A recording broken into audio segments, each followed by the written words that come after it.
Ricardo Almeida, 38 años, vivía en un apartamento de lujo en el barrio de Salamanca en Barcelona que siempre estaba impecable y completamente vacío de vida. Era CEO de una startup de criptomonedas valuada en millones de euros, alguien acostumbrado a dominar mercados, negociaciones e inversionistas. Pero lo que estaba a punto de descubrir a través de las cámaras ocultas que instaló para vigilar a la nueva niñera de su hija, cambiaría todo lo que creía sobre confianza, lealtad y el verdadero significado de la familia. Porque a veces, las personas en quienes más desconfiamos son exactamente aquellas que el destino nos envía para salvarnos. Había algo que Ricardo no lograba controlar, algo que lo perseguía cada noche cuando las luces se apagaban y el silencio de aquel apartamento de 300 metros cuadrados se volvía asfixiante. El miedo constante a perder lo único que realmente importaba. Su hija Sofía, de apenas 2 años, era el centro de su universo desde aquel día trágico en el Hospital Clínic, cuando los médicos salieron de la UCI con rostros grises y palabras que sonaron como golpes. Su esposa, Amanda, no resistió. Las complicaciones posparto fueron demasiado severas. El corazón cedió, el tiempo se agotó. Desde entonces, Ricardo no volvió a ser el mismo. El hombre que antes organizaba paellas los domingos, que planeaba escapadas a la Costa Brava, que creía que las personas eran esencialmente buenas, murió ese día junto a Amanda. Lo que quedó fue una versión blindada, analítica, permanentemente en guardia. Se volvió más controlador, más desconfiado, más distante. No por crueldad, sino por un pavor visceral que le apretaba el estómago cada vez que alguien nuevo se acercaba a Sofía. Miedo a que el destino, implacable como ya había demostrado ser, también le arrebatara a su hija. En el último año y medio, había despedido a 5 niñeras. La primera subía stories a Instagram mostrando detalles del apartamento, supuestamente sin querer, pero Ricardo vio amenaza donde otros verían ingenuidad. La segunda recibía visitas no autorizadas durante el horario laboral, comprometiendo la seguridad que él protegía obsesivamente. La tercera abría cajones cuando pensaba que nadie miraba.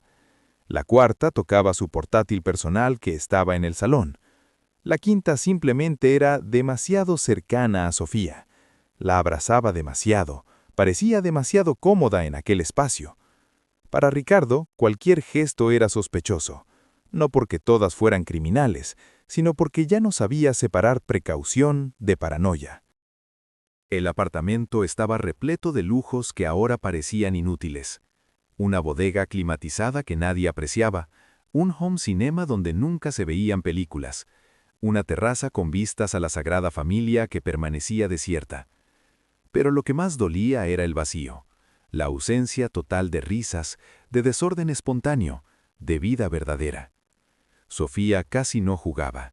Pasaba horas en el parque infantil acolchado o en su habitación temática de princesas mirando al vacío, como esperando algo que nunca llegaría.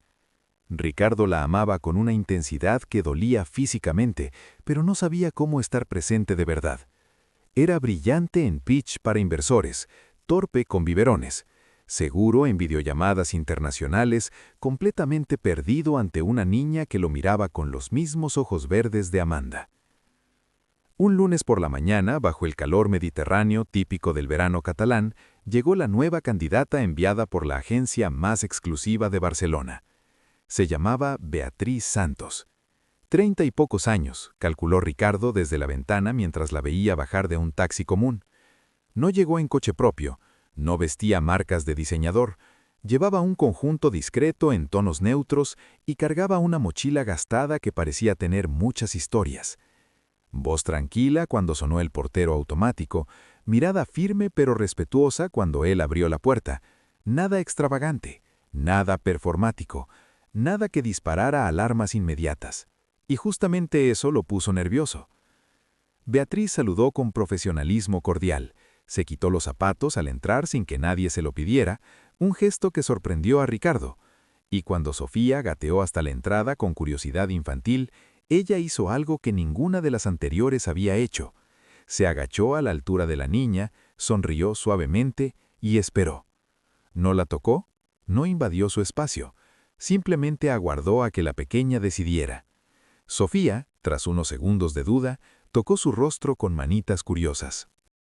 Ese detalle perturbó profundamente a Ricardo. No estaba acostumbrado a que alguien comprendiera límites tan sutiles sin que él los explicara con claridad casi legal. Aún así, fue implacablemente directo desde el principio. Nada de fotos dentro del apartamento. Nada de visitas personales durante el horario laboral. Nada de decisiones sobre Sofía sin consultarle antes, incluso en temas menores. Le entregó un acuerdo de confidencialidad de 4 páginas que Beatriz leyó completo antes de firmar, sin prisa, sin quejarse. Demasiado tranquila, pensó él, demasiado conforme. ¿Qué escondía esa calma? Ese mismo día, mientras Ricardo intentaba concentrarse en gráficos de Bitcoin y reportes de blockchain desde su despacho en el segundo piso, escuchó algo que hacía meses no resonaba en aquellas paredes. Una carcajada. No un balbuceo cualquiera, no un sonido al azar. Una carcajada clara, viva, llena de alegría genuina. Se levantó despacio, el corazón acelerándose, y caminó hasta el pasillo. Desde allí, oculto detrás del marco de la puerta, observó. Beatriz estaba ordenando los juguetes del área de recreación, tarareando una canción antigua que Ricardo reconoció vagamente de su infancia. Sofía la observaba fascinada desde su manta, dando palmadas torpes al ritmo, con una sonrisa que iluminaba su carita pequeña. No era solo felicidad, era conexión. Ricardo sintió algo extraño en el pecho, algo que no supo identificar de inmediato. No fue alegría, fue alarma mezclada con algo más oscuro, celos. ¿Por qué su hija reaccionaba así con alguien que acababa de conocer? ¿Por qué esa mujer lograba en horas lo que él no conseguía en meses? Esa misma tarde, tomó una decisión que llevaba semanas rondándole la cabeza, esperando justificación. Llamó a una empresa de seguridad discreta, de esas que trabajan con consulados y familias de alto perfil. En menos de 48 horas, el apartamento tenía cámaras ocultas en las áreas comunes, en el cuarto de la niña, en la cocina, en los pasillos. Ángulos perfectos, resolución 4K, grabación continua en la nube. No quería espiar por curiosidad morbosa, se repetía. Era protección, responsabilidad. Al menos eso se decía cada vez que abría la aplicación en su móvil y adelantaba las grabaciones a velocidad doble. Durante los primeros días, Ricardo revisó cada segundo con obsesión que bordeaba lo enfermizo. Veía las grabaciones en su despacho, en el baño, en la cama antes de dormir. Beatriz hablaba con Sofía como si fuera una persona completa, no un bebé sin entendimiento. Le explicaba qué estaba cocinando, por qué era importante lavarse las manos, cómo se llamaban los colores de sus juguetes. La animaba a intentar ponerse de pie con paciencia infinita. Celebraba pequeños logros como si fueran victorias olímpicas. No había robos. No había llamadas sospechosas a números desconocidos. No había intentos de acceder a su despacho o revisar documentos. No había absolutamente nada ilegal. Pero algo lo inquietaba más que cualquier delito potencial. Beatriz parecía genuinamente comprometida con el bienestar de Sofía. No actuaba diferente cuando creía que nadie la veía. No cambiaba su tono de voz. No revisaba el móvil constantemente ni parecía aburrida. Trataba a su hija con un cariño que parecía real. Y eso, paradójicamente, lo aterraba más que cualquier señal de peligro. Una tarde lluviosa de jueves, mientras ordenaba una estantería del despacho de Ricardo, él le había pedido que organizara algunos libros antiguos, Beatriz encontró una fotografía enmarcada que había quedado olvidada entre tomos de derecho mercantil. Ricardo niño, no más de 6 años, sus padres jóvenes sonriendo, una casa mucho más modesta al fondo. La típica foto de clase trabajadora de los años 90. Ella la sostuvo con ambas manos. La miró con una expresión suave que la cámara capturó perfectamente y murmuró algo que Ricardo escuchó después, esa noche, con los auriculares puestos y el volumen al máximo. Tenías los mismos ojos que él, los mismos exactamente. Ricardo pausó la grabación. Rebobinó. Escuchó de nuevo. Tenías los mismos ojos que él. ¿Él quién? ¿Su padre? Pero su padre había fallecido hacía casi 8 años. ¿Cómo podía Beatriz saberlo? ¿Cómo podía hacer comparaciones sobre alguien a quien supuestamente nunca había conocido? Los días siguientes, Ricardo observó con una atención que rayaba en lo detectivesco. Escuchó a Beatriz contarle a Sofía historias sobre una mamá que te amaba muchísimo y que ahora es una estrella. Frases sobre Amanda que eran respetuosas, emotivas, pero inquietantemente precisas. Mencionaba detalles que no estaban en las noticias, que no podían saberse sin conocimiento íntimo. Que Amanda adoraba las orquídeas blancas, que tarareaba canciones de Joaquín Sabina mientras cocinaba, que soñaba con enseñarle a Sofía a nadar en las playas de Menorca. Una noche, cruzando una línea que sabía que no debía cruzar pero que ya no podía evitar, Ricardo revisó las pertenencias de Beatriz. Esperó a que ella se duchara, bajó sigiloso a la habitación de servicio y abrió su mochila con manos temblorosas. Entre una billetera gastada, documentos personales y un libro de poesía de Lorca, encontró un objeto pequeño envuelto en papel de seda. Un colgante de plata antiguo, delicado, claramente heredado. Lo abrió con cuidado. Dentro, una foto diminuta, amarillenta por el tiempo. Su padre, mucho más joven, abrazando a una mujer desconocida que sostenía a una niña pequeña. Al reverso, una inscripción casi borrada. Para Carmen, con gratitud eterna, 1995. La tensión explotó el día que Sofía dio sus primeros pasos. Fue un sábado por la tarde. Ricardo estaba en el salón revisando contratos, Beatriz jugaba con Sofía en la alfombra. De repente la niña se soltó del sofá, tambaleó, encontró equilibrio imposible y caminó. 4 pasos torpes, bracitos extendidos, risa de triunfo. Pero no caminó hacia Ricardo, que estaba más cerca. Caminó hacia Beatriz. Ella la recibió con lágrimas instantáneas en los ojos, arrodillándose para abrazarla, repitiendo, «Lo lograste, lo lograste». Qué orgullosa estaría ella. Como si ese momento también le perteneciera, como si tuviera derecho a esa emoción. Ricardo sintió algo quebrarse dentro.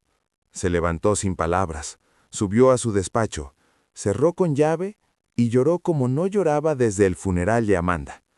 No de rabia, de culpa, porque entendió, con claridad dolorosa, que había estado tan ocupado protegiendo a Sofía de amenazas imaginarias que se había perdido todo lo real, que había delegado lo más importante de su vida sin darse cuenta. Esa noche, después de acostar a Sofía, Ricardo bajó a la cocina donde Beatriz preparaba una infusión. Sin cámaras esta vez, sin pruebas, sin rodeos. Le preguntó directamente, con voz que intentaba ser firme pero sonaba rota, «¿Quién eres realmente? ¿Por qué sabes tanto de mi familia? ¿Qué quieres de nosotras?» Beatriz no se enfadó, no se puso defensiva, no hizo teatro. Se entristeció. Sus hombros cayeron, sus ojos se llenaron de lágrimas que no dejó caer y empezó a hablar con voz pausada. Le contó que su madre, Carmen, había trabajado años atrás en la casa familiar de los Almeida en Gerona, cuando los padres de Ricardo aún vivían y él era solo un niño que jugaba en ese mismo jardín. Que había sido una época durísima para su familia, cuando su padre las abandonó y las deudas amenazaban con dejarlas en la calle. Que el padre de Ricardo, don Miguel, había sido el único que las trató con dignidad humana cuando más lo necesitaban. No solo les pagaba justamente, sino que cuando Carmen enfermó de cáncer de mama, él pagó tratamientos privados, consultas con oncólogos, medicinas importadas. Todo sin pedir nada a cambio, sin alardear, sin esperar gratitud pública. Antes de morir, 4 años atrás, Carmen le hizo prometer a Beatriz algo muy específico. Si algún día tienes la oportunidad, devuelve esa bondad.